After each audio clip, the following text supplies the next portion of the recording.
Bueno, buenas tardes. Vamos a dar comienzo a la segunda disertación del día de la fecha, pero antes quiero mencionar que también se encuentran presentes la doctora Natalia Garoso, jefa de Gabinete de Asesores de la Superintendencia de Servicios de Salud. Nos acompaña también el doctor Ignacio Segura, presidente del Colegio de Abogados de Córdoba, y también el contador Jorge Cherro, presidente de la Cámara ADECRA. Asimismo, hemos recibido una nota de salutación del compañero Aníbal Torreta, secretario de organización de SUTECBA, quien nos felicita por el aniversario y nos pide disculpas porque por compromisos asumidos anteriormente no ha podido estar presente. Le voy a dar la palabra al secretario adjunto de la Asociación de Médicos de la Actividad Privada, el doctor Antonio Dinano, para presentar al próximo orador. Gracias, Luis. Bueno, buenas tardes a todos y a todas. Voy a presentar, tengo el gusto de presentar a un amigo de la casa, el doctor Arnaldo Bocco. El doctor Arnaldo Bocco,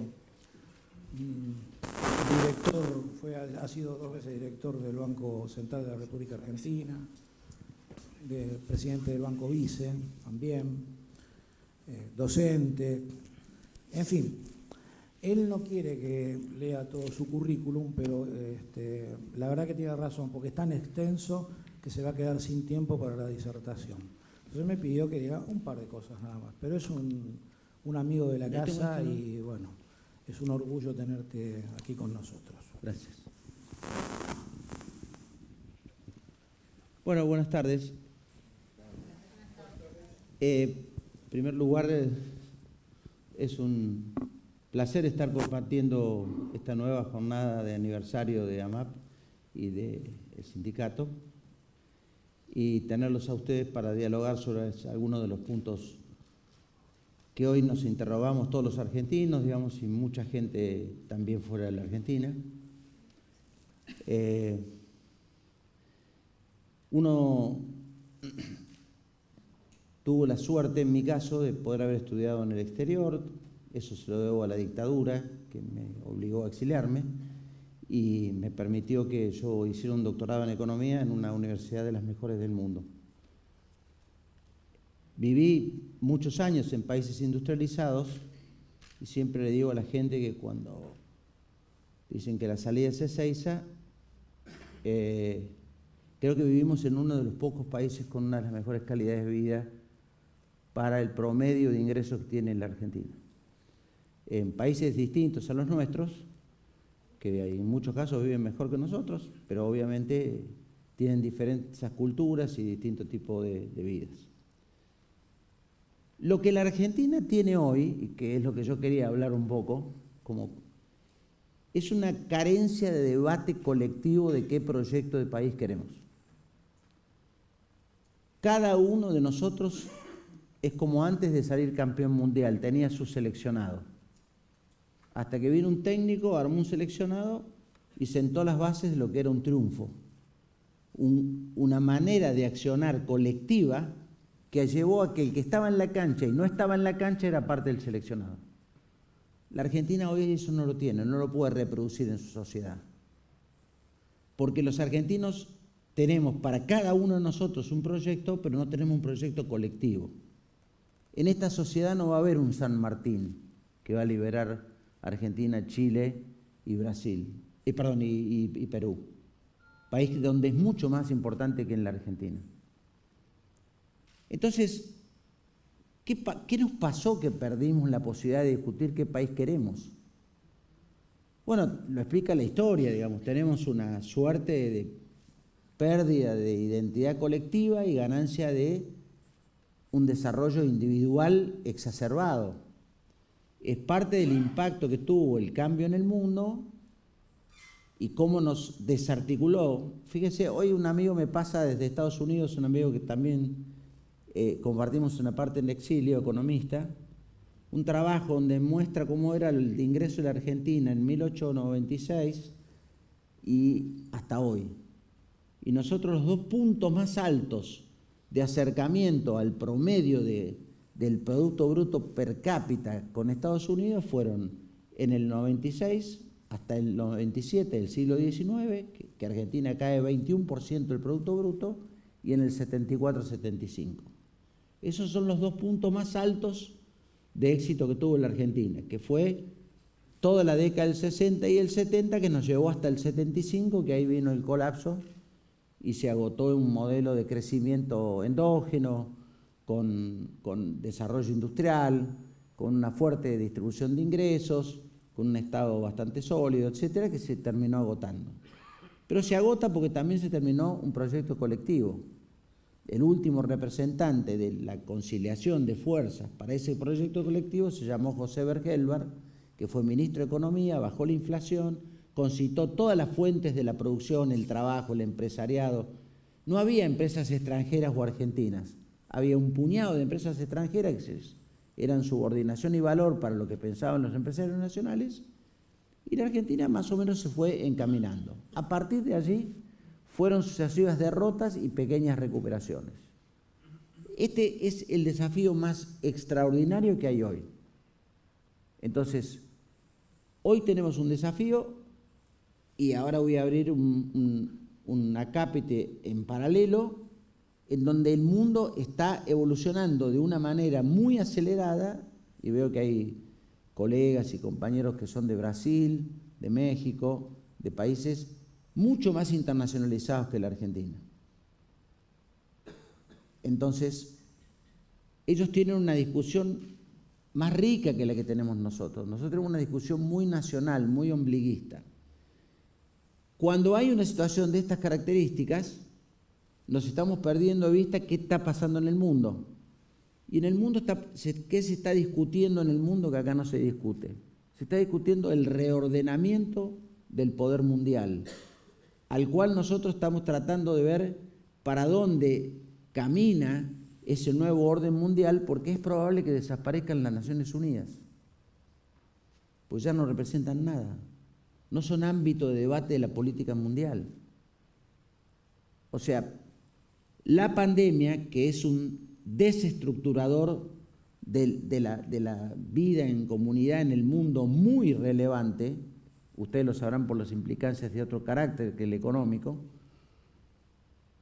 más las 2 guerras que estamos en nuestros televisores viendo día a día, están rehaciendo el mundo, en donde el debate del poder por llegar en un ámbito a consolidar posiciones, es decir, miren, vayamos para tal lado, en la Argentina no transcurre eso. No es parte de nuestra agenda. Hay un solo diario que trae 3 páginas en este país de información internacional. Los demás traen 1/3, 1/4 de lo que era una vieja página de diario. La Argentina no está integrada al mundo, ni siquiera con su cabeza. Solo está integrada turísticamente al mundo y los comerciantes para ver si pueden vender más de lo que compran. Entonces, estando acá adentro, no estamos haciendo un debate en serio sobre lo que queremos. Cuando uno dice esto, dice, bueno, mire, el mundo está avanzando en un sentido muy acelerado en cambios. Hay cambios estructurales profundos en el modo de cómo las empresas abordan el mundo del trabajo. Hay cambios en términos, digamos, de los procesos de trabajo, la tecnología que está incorporada en el proceso de trabajo, en el trabajo manual y en el trabajo intelectual, en el trabajo profesional y en el trabajo más simple. Hay un proceso violento de digitalización que nos hace ser cada vez más espectadores de un mundo en el cual somos actores y otros actúan por nosotros. Entonces, lo que yo creo que nosotros nos estamos perdiendo de vista es cómo se va reconfigurando el nuevo poder mundial. El nuevo poder mundial es así. En el año 60, Estados Unidos tenía casi el 40% del Producto Bruto Mundial. Hoy tiene solo el 23%. China, que tenía el 5% del Producto Bruto Mundial, hoy tiene el 19%. No va a tener más. y si lo tiene nunca se lo va a decir a Estados Unidos. Porque el presidente de China, como siempre digo en las charlas, hoy, siendo la segunda potencia mundial, recibe a 4 presidentes por semana. Si llega a ser el primero, tiene que vivir para recibir presidentes. No podría trabajar de lo que tiene que hacer. Entonces, ahí se va configurando nuevas potencias. Usted me puede decir, el que lee, China no está pasando por su mejor momento. Sí, le está viviendo el error de haber puesto límite al crecimiento poblacional. No tiene población. Entonces ahí ya tenemos un caso. ¿Quién amenaza a China? Ustedes me pueden decir Alemania, Estados Unidos. No, Japón menos. ¿Quién lo amenaza? La India. India, que se calcula que en 3-4 años va a ser la tercera potencia mundial. ¿Quién cae en todo esto? En la reconfiguración del mundo. Cae Alemania, porque todo lo demás de Europa está caído. Ahora, ¿cuánto le va a tomar recuperar a Europa? Décadas. Va a vivir el caso japonés. O sea, va a haber centenares de millones de turistas que llevan y gastan euros, que es lo que le deja una proporción de los ingresos, producen cada vez menos, nada más que lo que consumen un poquito, y va a quedar estancado. Europa va a ser una reserva cultural del mundo, pero no una reserva económica. Y empiezan a aparecer emergentes. ¿Qué tienen en común Biden con Trump? Que Trump instaló una cosa que se llamó Make in America, que se fabriquen las cosas en Estados Unidos, y Biden no lo cambió.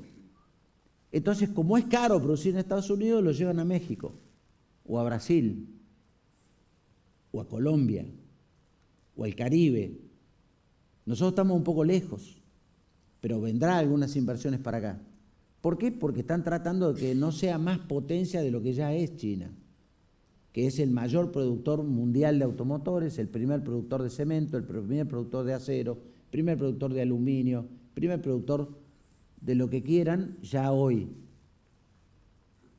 Entonces, ¿por qué hago esta referencia? Porque si yo digo la Argentina, ¿qué rol cumple en el mundo?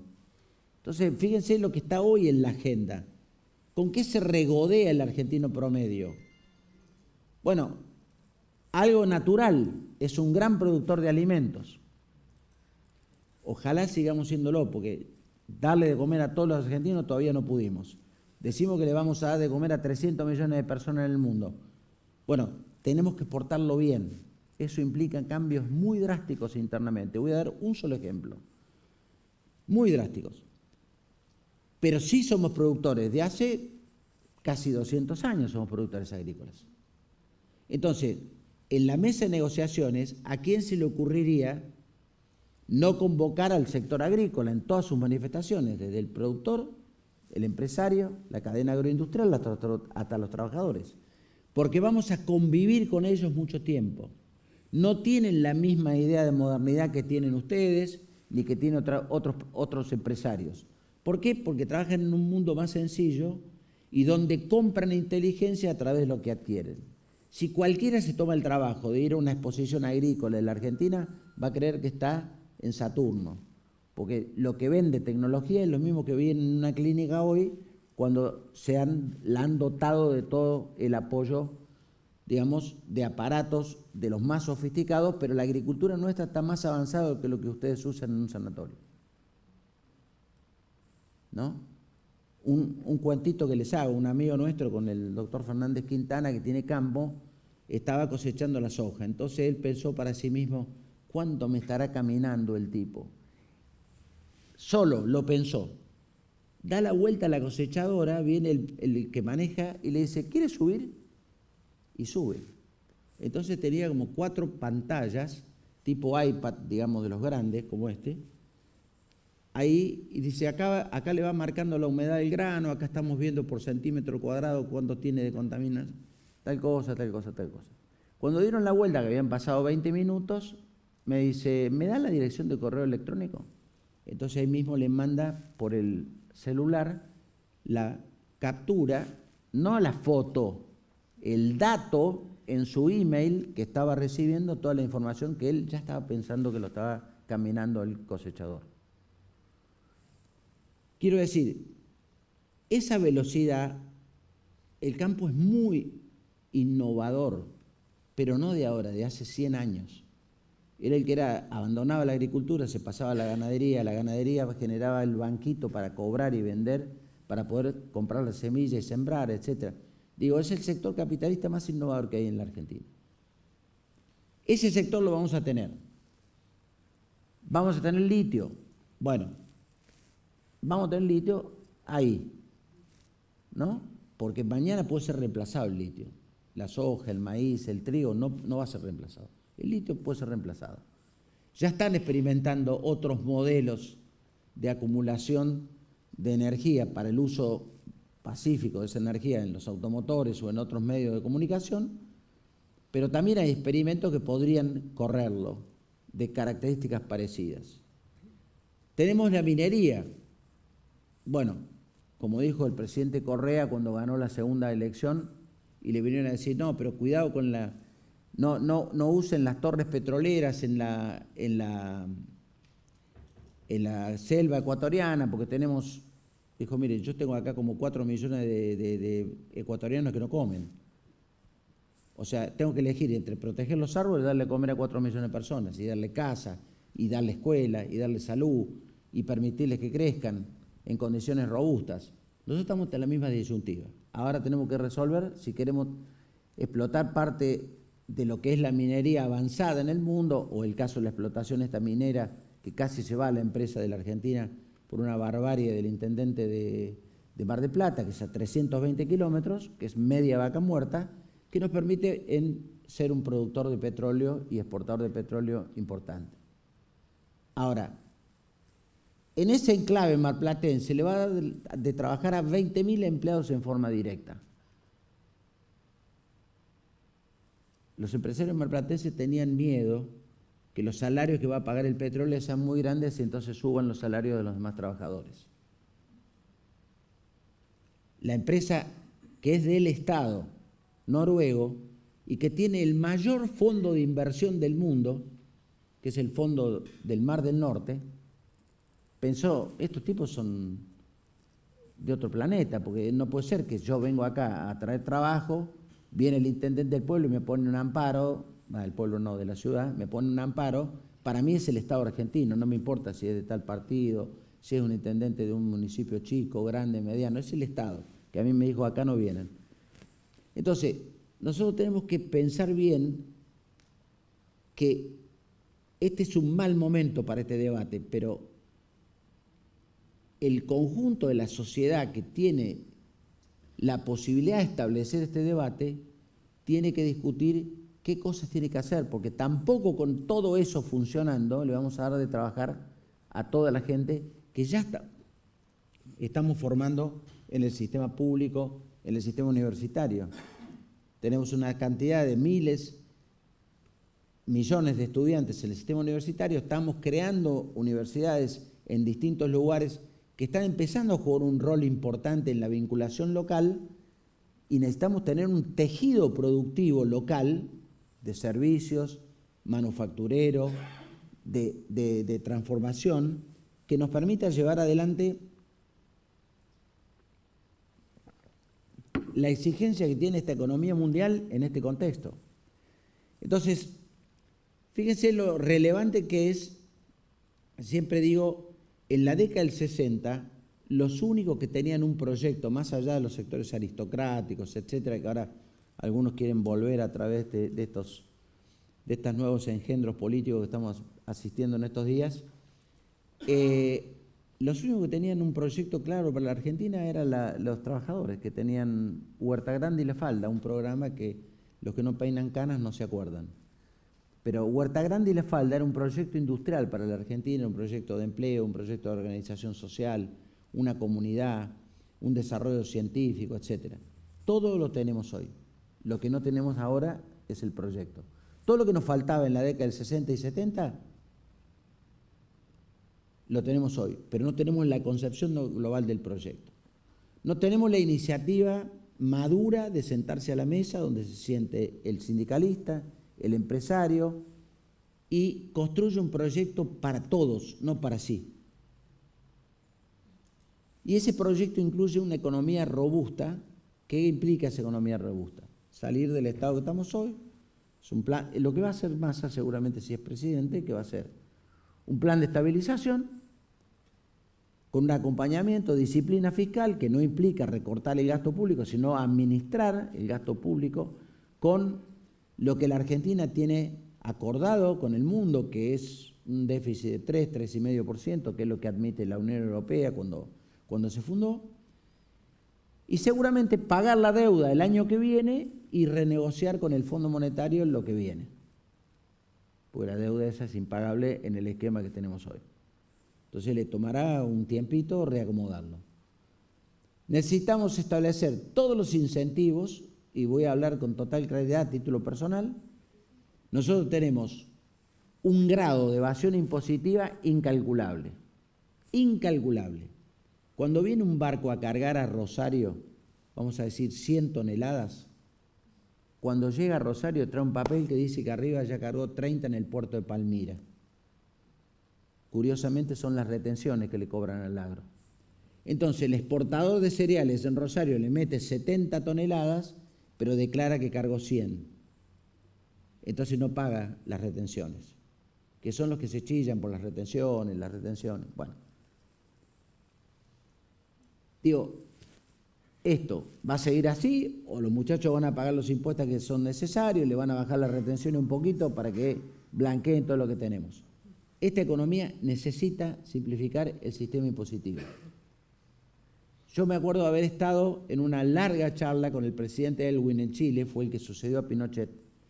Después que terminó su primer mandato, en Chile hay un solo mandato, al 5º año, le preguntamos, ¿qué fue lo mejor que siente usted que hizo? Lo mejor que hicimos, dice, fue juntar a toda la fuerza y hacer una reforma del sistema tributario. Teníamos 100 impuestos, quedaron 5. De esos 5 tenemos 90, que 90% de la recaudación viene del IVA, de ganancias, de patrimonio, el cobre y los impuestos a las ventas, que son los que cobran los municipios, etcétera, porque es un país que no es federal, es un país unitario. Nosotros tenemos un engendro espantoso, que es producto de la puja, ¿no es cierto? Es producto de muchas cosas. Bueno, nosotros si no resolvemos eso, la economía se estanca. Hay que hacer una cosa simplificada, yo creo que el gobierno esto que viene lo entendió, que elimine las restricciones tributarias para que cobremos los impuestos que tenemos que cobrar. Información. Cuando se discutió con el Fondo Monetario, un señor que se llama Takayama, que era el director por Estados Unidos en el Fondo Monetario, dice, pero la Argentina más tarde o más temprano va a pagar. Fíjense que nosotros tenemos acá en Estados Unidos 400.000 millones de dólares de depósitos de argentinos en nuestro país. O sea, ¿esto qué significa? Que tiene una gran capacidad de ahorro. Yo les puedo decir el número contable de los dólares que están acá adentro, porque el Banco Central, hasta donde estuve hasta diciembre, tiene una contabilidad de la cantidad de billetes que se importan y la que se exportan. Así que sabemos bien cuánto hay. Históricamente eran 23, 24 mil millones de dólares, hoy son 127 mil millones de dólares, acá, adentro. Colchones, caja de seguridad, cajita de zapatos, donde vos quieras. Si yo sumo las dos cosas, ¿qué me da? Un producto bruto. O sea, nosotros tenemos un producto bruto durmiendo con una inflación mundial del 5%, que el que tiene la plata ahí cada año va perdiendo el 5% de su patrimonio, porque la tiene en negro además. Además goza de tenerla en negro, lo cual es rarísimo, porque no es espíritu capitalista. El capitalista, ¿qué hace? Es endeudarse para poder tener más capital, no tener capital desarmando su empresa y convirtiéndolo en dinero. Ni Marx pensó las cosas así, ¿no? Entonces, lo que digo es, en la Argentina, fuera de broma, es un debate muy profundo, es cultural. ¿Ustedes pueden creer que es un país que optó por el capitalismo y no tiene capitalistas? Porque un capitalista que hace lo que gana lo invierte. Dato, no relato. Cuando yo estaba en el banco, nos agarra la pandemia. Gran desgracia. 260.000 pymes paradas, primera semana de la pandemia, se corta el sistema de pagos, no pagaban sueldo, no pagaban proveedores, no pagaban nada, y dijimos, bueno, hay que sacar ya una línea de crédito, y le digo, la línea de crédito no eran 2 mangos, era una línea de crédito muy barata, a 24 meses, con una tasa del 24%. El único requisito que tenía que ser mi pyme inscripta en la Secretaría de Industria. Metimos en 6 meses 600.000 millones de pesos de ese año para ese sector. ¿Dónde fue la plata? ¿Pagaron los sueldos? ¿Pagaron los proveedores? No, porque en las primeras 3 semanas 100% de la guita se fue al dólar.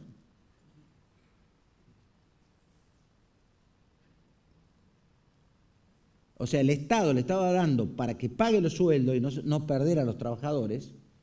Hacían galimatías para pagar los sueldos, seguramente ya tenían la plata para pagar los sueldos. Tomaban crédito y compraban dólar oficial. Entonces, bueno, cruzamos los quits, le cortamos los dedos, pero ¿cómo es? Bueno, es así, muchachos. El gol con la mano no vale, solamente a Maradona se lo permitimos. Esto es lo que digo, el ordenamiento de esta sociedad es casi imprescindible para nosotros que somos veteranos y para los jóvenes. Y a nosotros todo este cambio mundial, y especialmente lo que pasó en los últimos 3 años, nos introdujo modalidades muy distintas, que hace muy desigual la conducta de cada uno. Yo puedo dar todos los incentivos del mundo para que tal empresa avance, le doy $1 para que exporte y tenga una buena remuneración con el fruto de sus exportaciones, pero eso implica que además él tiene que tener la certeza que el mercado que ganó no lo pierde, porque el dólar que le estamos dando es colectivo, no es de él. El dólar es producido por toda la sociedad. Nosotros somos un país muy poderoso al lado de Chile, sin embargo, no tenemos ni el 10% de la calidad empresaria para ganar los mercados de venta de vino que tiene Chile. Tenemos mucho mayor flujo exportador, mucha mayor cantidad exportable, mejor marketing en el mundo por calidad de vino, sin embargo te ganan todos los mercados y pasan y te cierran las puertas. Entonces vos vas con una misión de empresarios, llegaste el día miércoles y el viernes a la noche está desesperado porque quiere venir a comer el asado del country, el tipo que está en Estados Unidos vendiendo vino. No quiere seguir vendiendo vino. Y eso se lo dio en conocimiento de causa. En México, haber hecho el acuerdo. Yo trabajé en el acuerdo con México en el 2003, 2002, 2003, y era increíble. Digamos, o sea, veíamos los empresarios que se le abría un universo, el tipo de cambio que les favorecía, etcétera, y no había manera de conseguir que los empresarios se quedaban. Y tenían expuestos sus productos y los compradores mexicanos venían y le decían, de esto, ¿cuánto produce por año? Tanto. Bueno, vamos a hacer un contrato por 4 años para que me provea. Me acuerdo uno que era el que producía un perfume con la marca Maradona, que una cadena muy importante, le compró 4 años de contrato, después vi crecer la fábrica. Digo, entendamos dónde estamos en la Argentina. No hay un problema en la Argentina de solvencia en la Argentina, no hay un problema de mal manejo, no hay un problema solo de inflación. El problema de la economía es político. No es que hay malos o buenos políticos. No son los políticos buenos o malos, los políticos son lo que la sociedad quiere que sean y que le permite. Acá tenemos empresarios, sindicalistas que son muy buenos y una gran cantidad que son muy malos. Y la calidad de eso se ve cuando estás en la mesa de negociaciones, para saber qué país querés. ¿Por qué digo? Porque si uno dice, ¿cuánto voy a tener yo de avance en esto? Y empiezo a volcar recursos y digo, bueno, miren, acá vamos a tener no un mercado libre que vende, vamos a hacer 5 mercados libres que vende. Con eso profundizamos la inequidad, porque el que tiene acceso a la tecnología va mucho más rápido y el que no lo preparaste para la tecnología colapsa. No se lo tengo que decir, ustedes lo ven todos los días en su profesión. Entonces, ¿qué veo yo? Si alguien sigue las obras públicas de la Argentina y piensa que en 9 meses se hizo el gasoducto para traer el gas de Vaca Muerta, y yo se lo hubiera, todos nosotros, me incluyo, nos hubieran dicho un año antes que eso iba a pasar, yo no lo creía. Yo perdería todos los asados, plata, champán que hubiera jugado, lo hubiera perdido todo, porque no hubiera dicho eso. Ahora, hace poco conocí al que coordinó la acción público-privada, que era el que manejaba las 4 empresas y el Estado, el vínculo. Todas las mañanas, a las 8 de la mañana, lo llamaba el ministro y le decía, ¿dónde estamos? ¿Dónde estamos hoy? ¿Cómo avanzamos? Y eso que hubo que trabajar con gente que vino a soldar, que eran turcos, no hablaban castellano, y los nuestros no hablaban nada más que el idioma nuestro y no había manera de entenderse. Y en 9 meses lo inauguraron, a pesar de que alguna gente cree que por adentro pasa aire. Entonces, no es que no tenemos recursos profesionales. No es que no tenemos dinero, dinero tenemos, lo tenemos durmiendo y mal. No es que no tenemos instituciones, las tenemos. Hay que hacer una reforma del Estado, hay que hacer una gran reforma del Estado. Gran reforma del Estado, hacerlo mucho más eficiente, pues nuestro Estado es muy vulnerable. No tenemos recursos estables a nivel profesional del Estado. No quiero decirle, porque hay una colega acá en México, pero cuando firmamos el convenio con México, nosotros éramos 8, discutiendo por Argentina. Los mexicanos eran 24, o sea que ya de entrada estamos en inferioridad de condiciones. Y entramos temerosos en las primeras reuniones. Y dije, ¿cuál es el problema? No, bueno, nosotros somos 8, ustedes 24. No, el problema era cuando nosotros negociamos con Estados Unidos el NAFTA, el primer acuerdo. Ellos eran 240 y nosotros 24. Entonces, esa es una diferencia. Ahora vamos a trabajar juntos. No tenemos Estado. El Estado nuestro es un queso lleno de agujeros. Necesitamos profesionalizarlo, necesitamos darle carrera a las personas que trabajan en el Estado, necesitamos calificarlos, necesitamos darle toda la fuerza sin necesidad que se desmadre haciendo cosas que corresponde que se hagan en otra parte. Pero lo que le corresponde al Estado hay que hacerlo bien.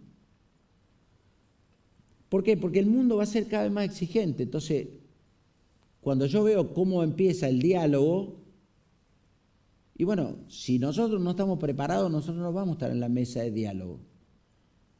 Hoy estamos en la mesa de diálogo porque a nosotros nos protege Brasil para que estemos en la mesa de diálogo. Porque nadie toleraría que Argentina facilite la implosión del Mercosur.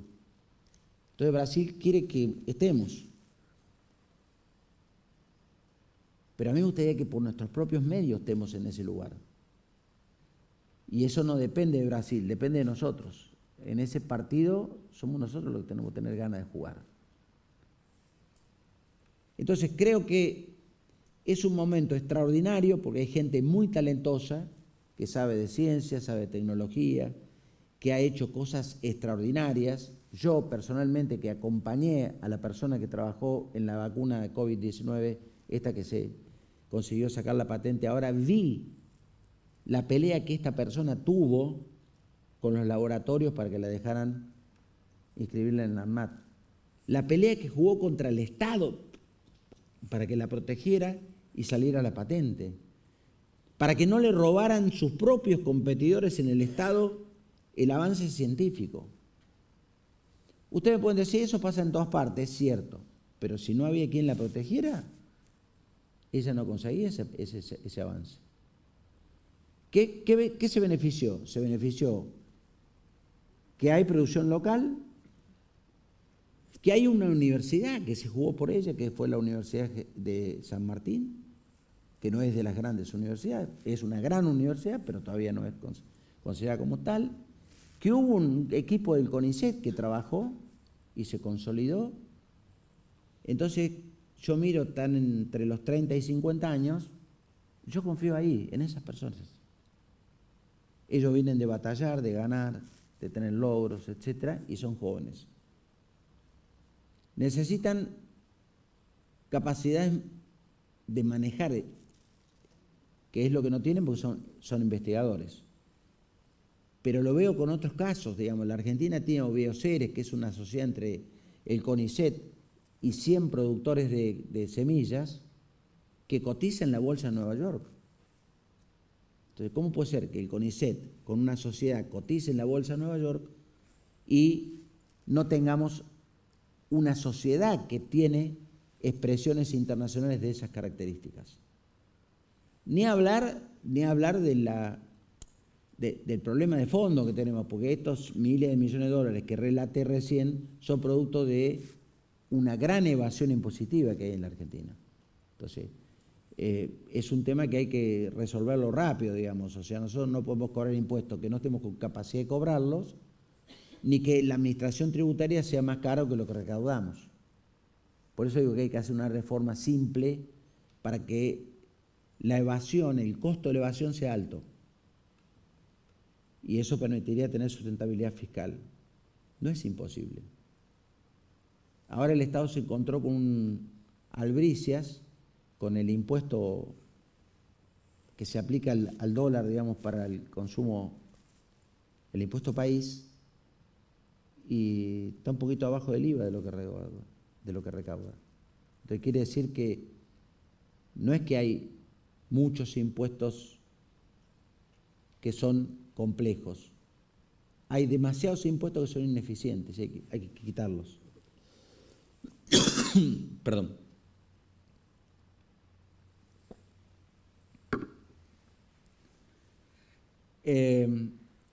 Bueno, llego a este punto porque me parece que a todos nos embargan todos los días situaciones y desafíos que todos creemos que es con la economía. La economía tiene una situación de gran inflación. El problema inflacionario tiene una multicausalidad. La multicausalidad está fuertemente asociada a la necesidad de encontrar los disparadores de esa inflación. Una parte importante es puja distributiva, es decir, nadie quiere perder en el sector empresarial. Hay concentración de empresas que acuerdan precio y a la noche le meten el 8% semanal, con lo cual estalla el proceso inflacionario. Eso es producto de no tener proyecto. Digo, la Argentina tenía 70%, 80% de inflación y la bajó a 1%, pero no con la convertibilidad, bastante antes, en algunas ocasiones, en la historia. Hay un proceso, digamos, favorable. El nivel de actividad sigue siendo alto, el nivel de empleo formalizado creció, la desocupación está por el 6-5%, que es una desocupación baja para nuestro país y baja para el promedio internacional. Tenemos un problema de informalidad y la informalidad hay que resolverla de alguna manera. Informalidad laboral e informalidad de recursos. Es muy duro pensar que hay una parte de la sociedad que trabaja. Les voy a dar un dato que estuve trabajando, porque yo trabajé en el proyecto de la moneda virtual ahora con la iniciativa que lanzó Massa para la campaña electoral. El sistema bancario funciona con pesos. Los pesos los imprimen. Algunos los imprimimos acá, pero tenemos una Casa de la Moneda que tiene 250 años, es preexistente a la nación, o sea que su competitividad es bastante baja, digamos. No simpatizo mucho con la Casa de la Moneda, les aclaro. Lamentablemente tenemos que imprimir los billetes afuera. En Brasil, alguna vez en Chile, en España, ahora estamos imprimiendo en Malta. El mundo está dejando de usar billetes. Si ustedes empiezan a ver en todos los países de la región, incluyendo el nuestro, usamos cada vez menos billetes. Todo es pago con transferencia, con QR o con tarjeta. El mundo se divide en dos partes. China, que paga con QR y es el más eficiente del mundo, y Estados Unidos, que usa las tarjetas porque tiene que proteger a las grandes tarjeteras. ¿Cuánta plata se maneja en la Argentina en el mundo electrónico? Tenemos 99 millones de cajas de ahorros activas y 75 millones de cajas CB corta U de la fintech. Igualmente, se saca de los bancos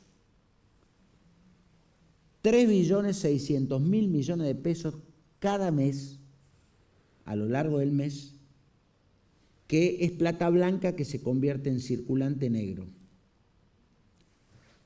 Repito, 3.600.000 millones de pesos. Imprimir eso cuesta 450 millones de dólares por año. Y el costo de la logística del dinero por los cajeros automáticos y las cajas de los bancos cuesta 160.000 millones de pesos mensuales. Cuando yo le doy los datos al ministro, le digo, acá hay que hacer una moneda digital. Tenemos lo más exitoso que hay, que todo el mundo cree que es Mercado Pago, se llama cuenta DNI del Banco Provincia. La cuenta DNI tiene 7 millones de usuarios para una sola provincia. Hay que hacerlo urgente porque nosotros estamos facilitando que la plata blanca se convierta en negra y vuelva de nuevo al banco en depósitos como plata blanca. Es una cosa escandalosa. ¿Ustedes se dan cuenta de los números? A mí me costó ver lo que eran 3.600.000 millones de pesos. ¿Cuánto era? Son muchos ceritos. Entonces, si tuviera un psicólogo diría que eso sea perversa, porque en realidad armar todo ese círculo es como rascarse así, ¿no es cierto? Más o menos así. Digo, me parece que es un tema que amerita, el ejemplo lo doy porque en reuniones con economistas me dicen, bueno, pero ¿qué ventaja tiene? Mirá, es un medio de pago, no saquen conclusiones raras ni nada por el estilo. Va a ayudar a ser más transparente. ¿Por qué? Porque yo lo que quiero es que no le cobremos impuesto al débito y crédito bancario al que hace transacción electrónica. Si está la plata dentro del banco. Ahora, si el tipo viene como pasó con un operador que se llevó antes de las elecciones 8.500 millones de pesos de un banco para comprar dólares negros, a ese tipo le meto 20% de costo de sacar la plata en efectivo. Vas a ver cómo la deja en el banco. Y encima le aplico un débito y crédito mucho más alto que al resto, que no le cobro nada. No se puede sacar la plata de los bancos. No se puede, vayan a Brasil, vayan a cualquier país y pregunten si pueden traer con dólares y pagar. No se puede. No se puede.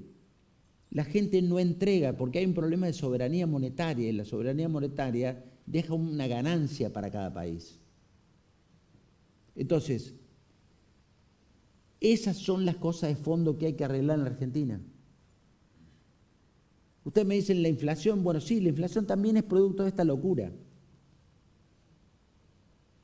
¿Cuánto te lleva entrenar a un jubilado que hace 1 hora de cola para ir al cajero, sacar la plata del cajero, llevarse los 120.000 pesos que cobra, si tiene la suerte de llegar a ese valor, cruza la cuadra y la señora compra todo y paga el contado en el supermercado cuando podría haber ido con la misma tarjeta de débito en 5 minutos pagar por el cajero?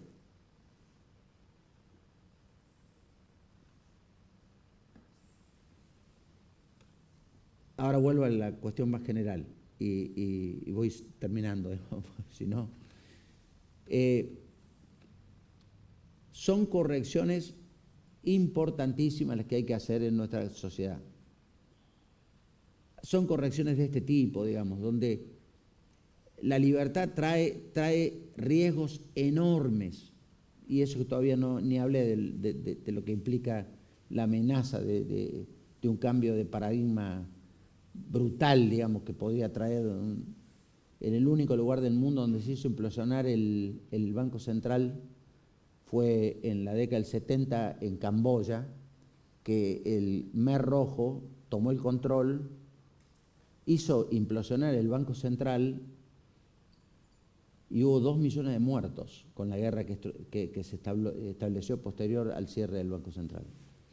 Pues la gente enloquece, digamos. Entonces, yo no pido que sean cultos, con solo consultar nada más que en internet cualquiera de las páginas web sobre estas cosas, uno enseguida se da cuenta del peligro que otros ya vivieron y cómo lo enfrentaron, digamos.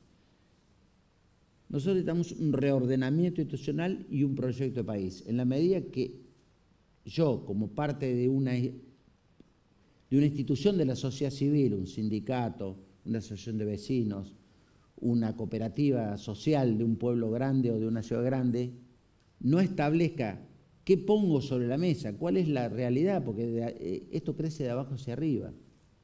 Me acuerdo cuando Brasil sacó hace ya varios años el presupuesto participativo, parecía que era una cosa inaplicable. Hoy yo lo veo aplicado acá en el Gran Buenos Aires, un montón de partidos que el intendente descentraliza las prioridades para discutir el presupuesto y dónde se van a utilizar los fondos del presupuesto. No son cosas inaplicables, son cosas que necesitan una racionalidad y una conducción, pero para eso necesitamos saber a dónde vamos. Y para tener un país con pleno empleo, como sería llegar al 5, 4,5% de desocupación, para tener un país con saldo positivo en la balanza comercial, con toda una cantidad de beneficios ocasionados por la trama. Yo trabajé un programa para desarmar las LELIC ahora. ¿A dónde volcaría la plata? La volcaría toda obra pública. Y en 5 años haría una gran autopista de las principales rutas y 5 o 6 grandes cadenas de trenes de alta velocidad con las grandes capitales. Y los trenes de carga, obviamente, que es el método más barato para transportar la mercadería y las personas. Entonces, con eso das vuelta a la Argentina y usaríamos la mitad de los recursos que tenemos en el LELIC, que hay que devolvérselo a los bancos. Cuando se lo pregunté en una reunión con los bancos, o al revés, me preguntó el titular de la banca extranjera, ¿qué van a hacer con el LELIC? Y le digo esto, me dice, dame tu celular. Y él, banca extranjera, son 6 bancos extranjeros en Argentina, me manda un programa donde los bancos extranjeros ya tienen pensado esto, cómo hacerlo. No nosotros. Y yo me tengo que sentar con un ministro 2 horas y convencerlo, bueno, pero es muy audaz esto. La banca extranjera ya lo tiene hecho para la Argentina. No es que esté mal. Lo que está mal es que nosotros no lo tengamos para nosotros. Entonces me parece que es bueno pensarlo ahora que estamos en un momento donde vamos a decidir el futuro. ¿Qué le reclamamos al gobierno que venga? Le reclamamos estas cosas. Vivir mejor.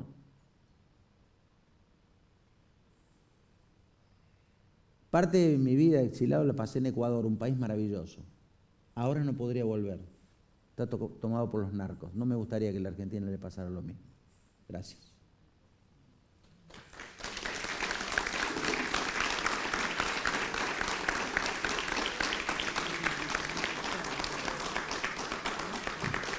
Bueno, gracias, Arnoldo. ¿Tenés tiempo para algunas preguntas? Sí, sí. Si alguien quiere hacer alguna pregunta, allá, 2 manos levantadas.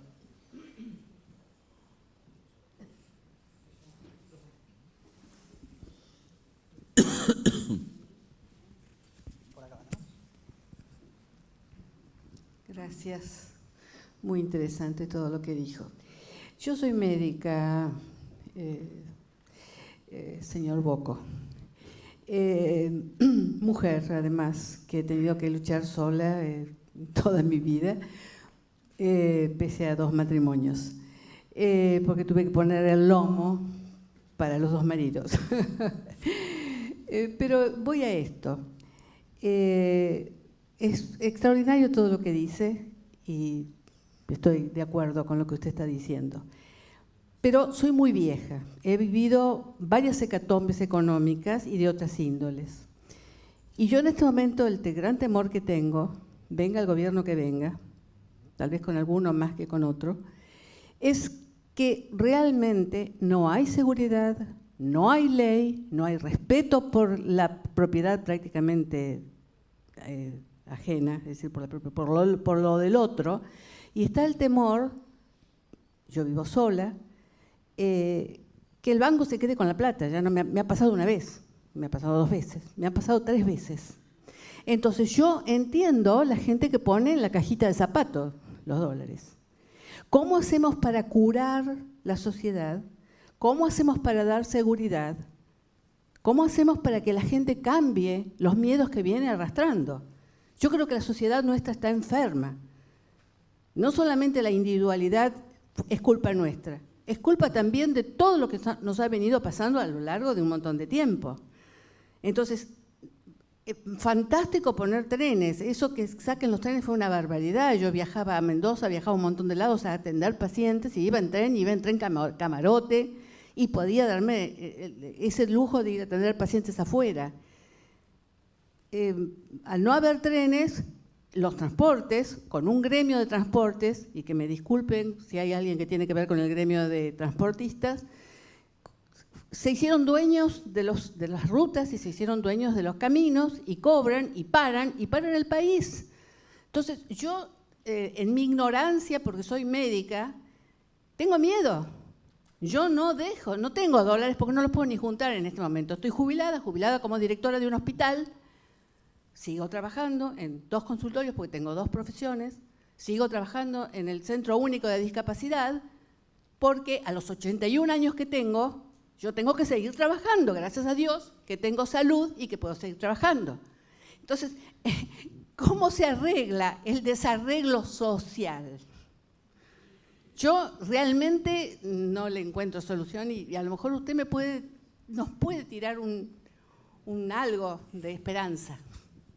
Nada más. Somos más o menos la misma generación. Yo viví la misma cosa que usted.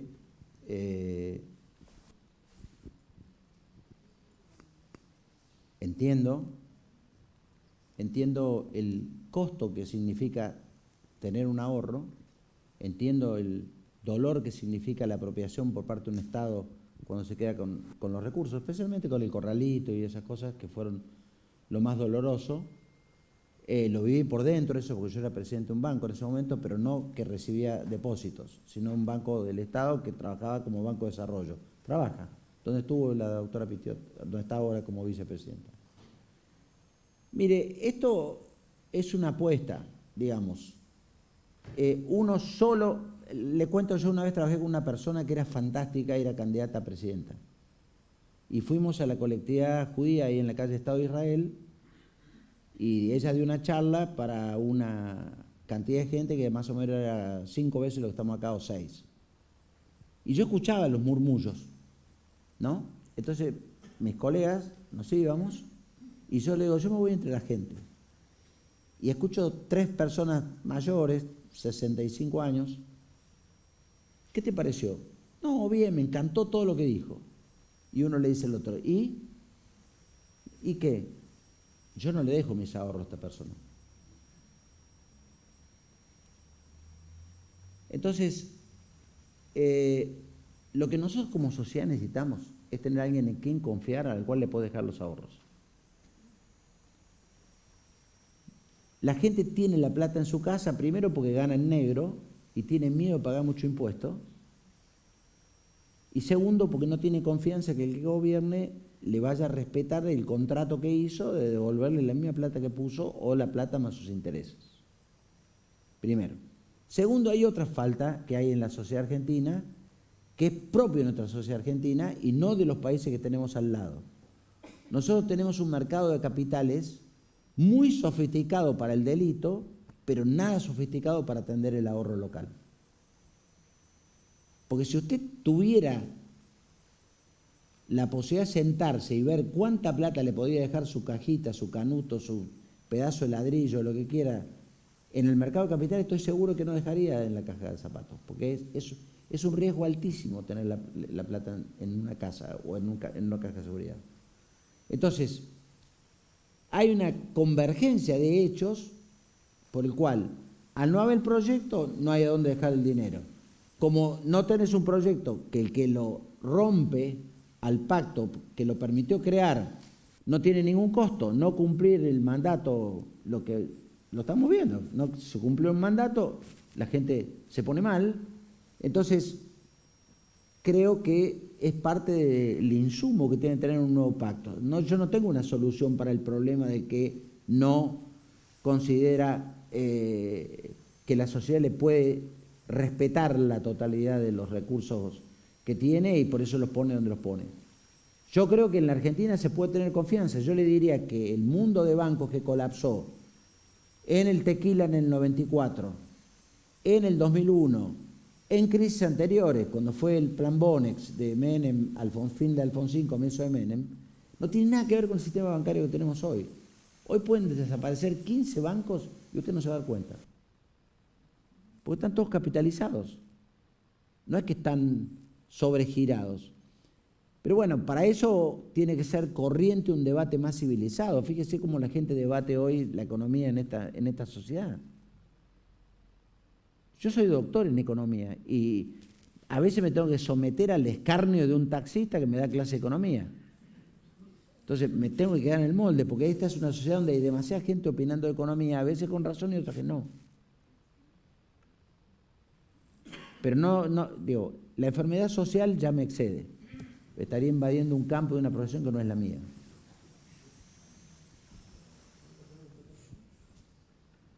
Hola, bueno, buenas tardes. A la Bueno, doctora Pitón no le hicieron preguntas a ustedes, ¿eh?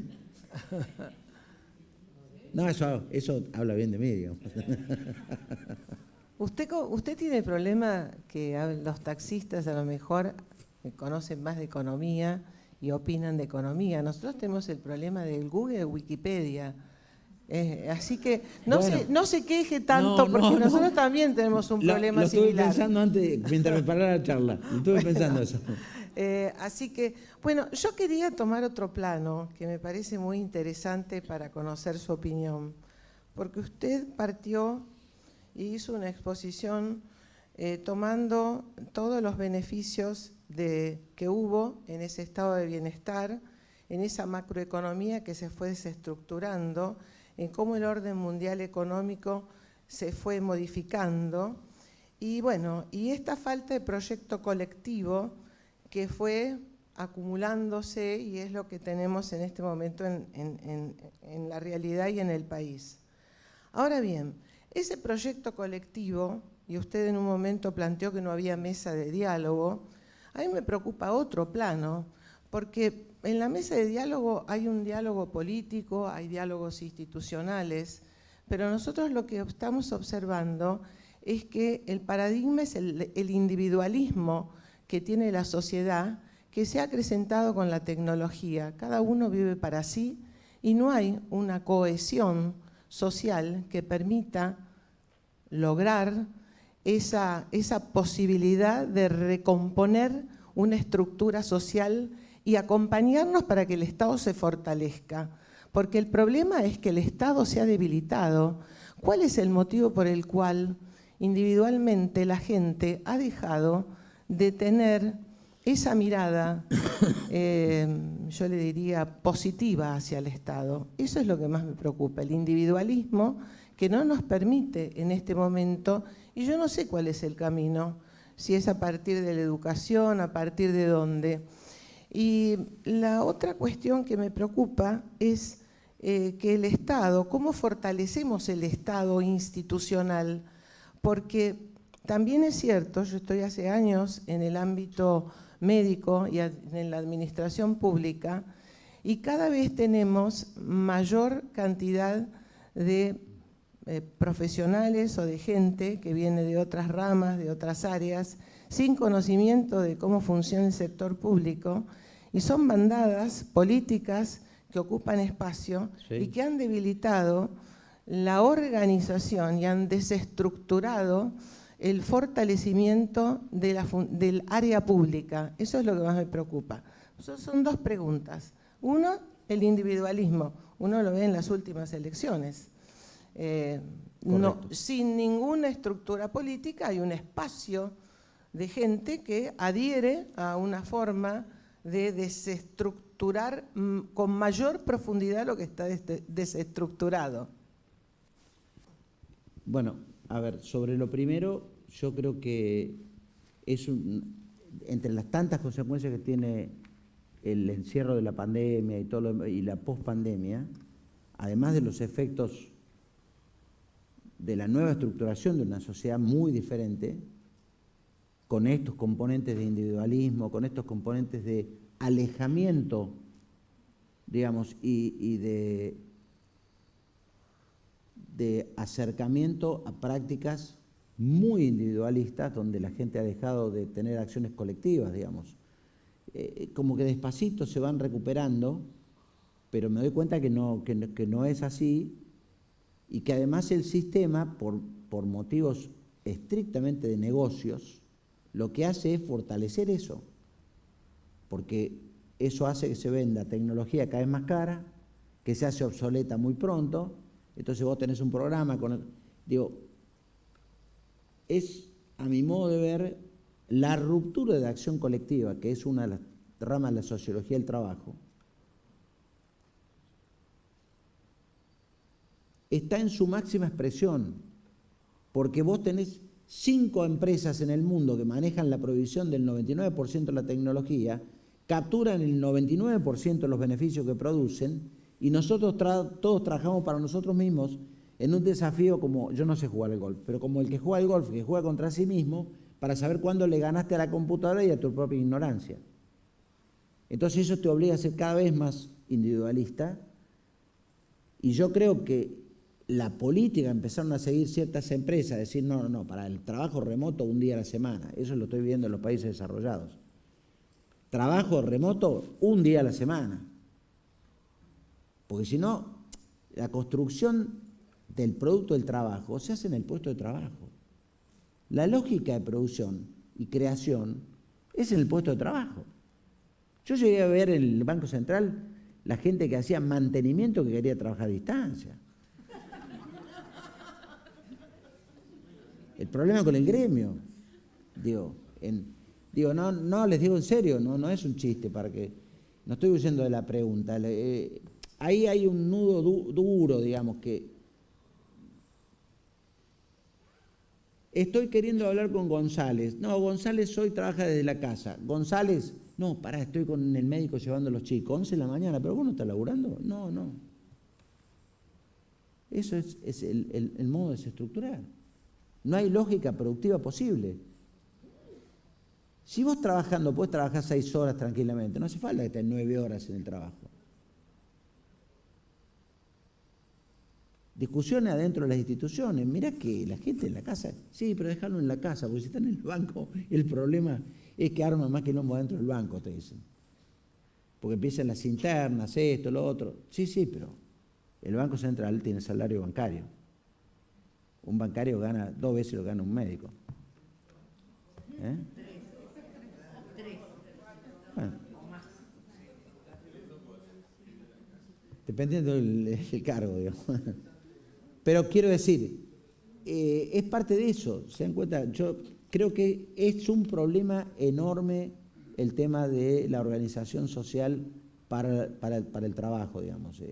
Mucho más como ustedes, que además también tiene que competir con la telemedicina y una cantidad de cosas que me imagino que también eso debe tener, no lo conozco ese mercado, pero tiene sus bemoles.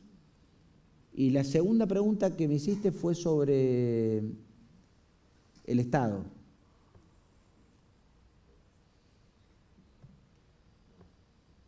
La renta financiera de la Argentina no se maneja en los bancos, eso era antes.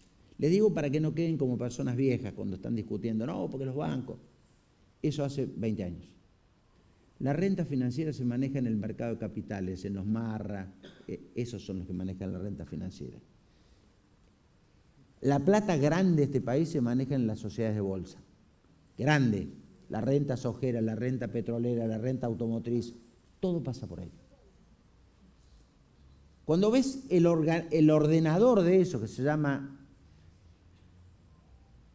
la CNB de este país, que es el nombre, ¿no es cierto?, Comisión Nacional de Valores, ganan 25% de lo que gana un médico. Entonces, ¿qué hace un empleado de la CNB? Va, está 4 años, hace una gran inversión, abogado, contador, lo que fuere, informático, aprende todas las regulaciones y no tenemos, nadie controla si hay una ley de ética pública, se va a trabajar en una sociedad de bolsa y durante 10 años se hace multimillonario.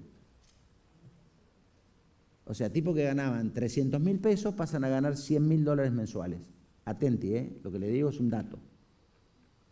Entonces, es un tema que hay que ponerlo en el centro de la discusión. El Estado no puede pagar como paga.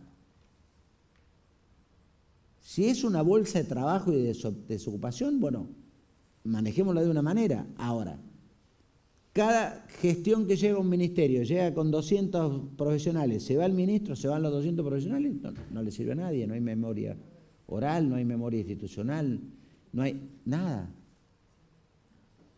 Entonces, es muy importante discutir todo esto, pero esto es parte del proyecto de país.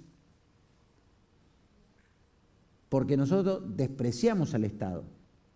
Los países que tienen un Estado fuerte, Brasil tiene un Estado fuerte, ellos pueden decir que no. México tiene un Estado fuerte, no pasan estas cosas. El que viene se encuentra con toda la estructura armada y un sistema de trabajo ordenado y con profesionales, con exigencias cada vez más altas, pero yo no le puedo exigir a alguien que trabaja ganando un salario bajo y además que le pagamos una parte casi informalmente en el Estado, pedirle que tenga un nivel de calidad alta. Entonces, este es un tema de fondo en la Argentina. Si no, ¿cómo probamos el ANMAT que funcione bien, o que el INTI funcione bien, o que tales instituciones funcionen bien?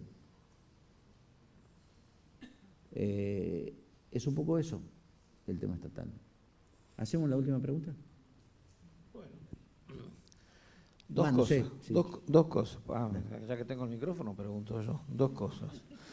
Que siempre nos vemos hablando y discutiendo y debatiendo sobre las moneditas que nosotros los que trabajamos, seamos profesionales o no, manejamos. ¿Cómo se hace? La pregunta que no tiene respuesta seguramente, o vas a decir, si sos mago. Nadie discute nunca de dónde provienen los grandes capitales. Siempre decimos en la Argentina la culpa la tienen los chorros, los planeros, los vagos, los extranjeros y qué sé yo. Pero nunca se habla, ni en el mundo creo, ¿no? Cómo se armaron esas enormes masas de dinero que manejan unos pocos. Nunca. Siempre se habla de la corrupción en la escala más baja. Pero me imagino que para amasar una gran fortuna hay que hacer harina a mucha gente, como decía Mafalda. Y la otra, criptomonedas. El seminario de criptomonedas es el martes que viene a las 18 horas.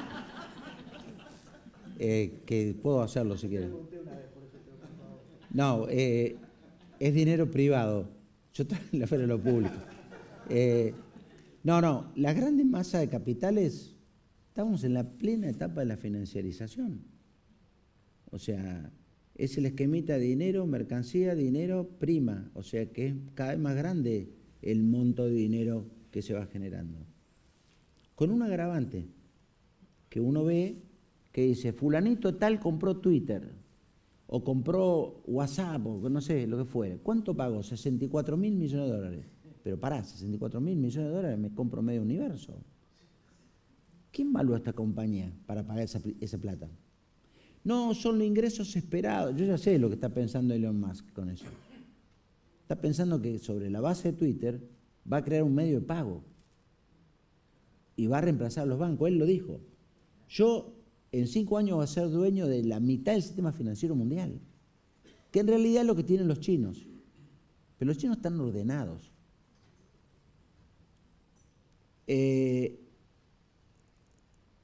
Entonces, cuando vos te fijas, no es el valor de la evaluación de una empresa que se hace cuando alguien la va a comprar en función como quien vería una casa y vería los vicios ocultos, etc. Bueno, el valor de este edificio es tanto, sino que está en función de la renta esperada que vas a tener. Si vos vas a luchar por tener en Twitter o en WhatsApp o en cualquiera de las redes sociales la posibilidad de manejar una cuenta, cosa que se está ya usando, no tiene techo el valor de eso. A partir de ese momento se llaman fondos institucionales. Entonces los fondos institucionales son de las personas muy ricas. Dice, bueno, no, invertí en esta compañía. Entonces Elon Musk pasa la canasta y levanta los 60 y pico mil millones de dólares. Y todos aportan. Si pierde, pierde. Pero en general él la va a vender al triple de ese valor. Entonces, ¿qué ocurre? En el fondo termina siendo una fantasía. Pero esa fantasía, que es un dibujo en forma de número, te termina disciplinando a toda una cantidad de gente en el sistema, que son los usuarios, los trabajadores, etcétera, porque tu vida va a depender del estado de ánimo del tipo que compró esa compañía y lo que haga.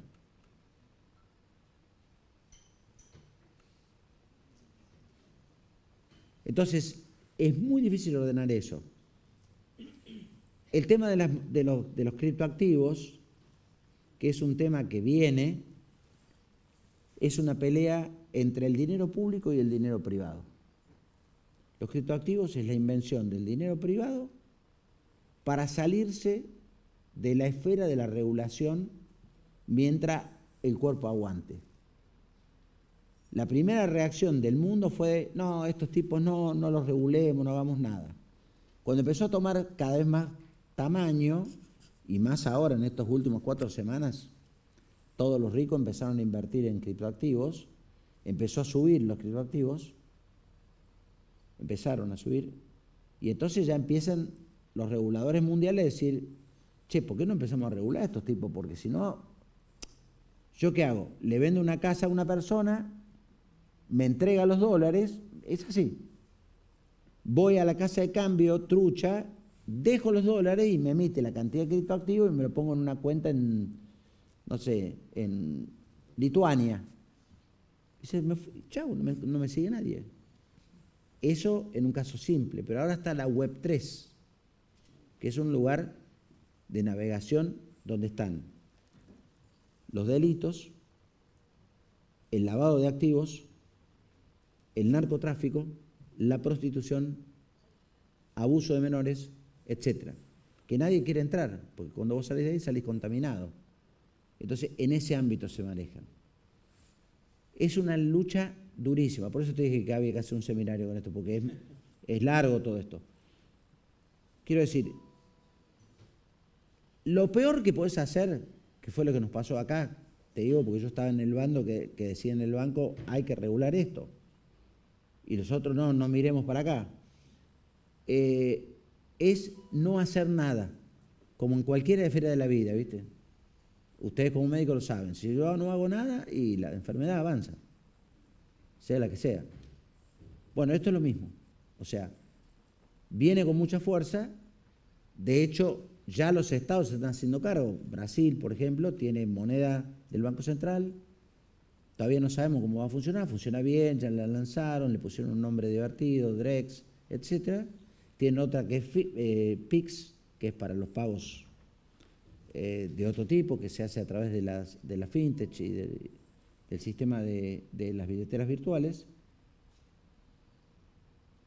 Pero bueno, México tiene una ley importante en términos de regulación del sistema de fintech, Brasil lo mismo, Chile lo mismo, nosotros no tenemos nada.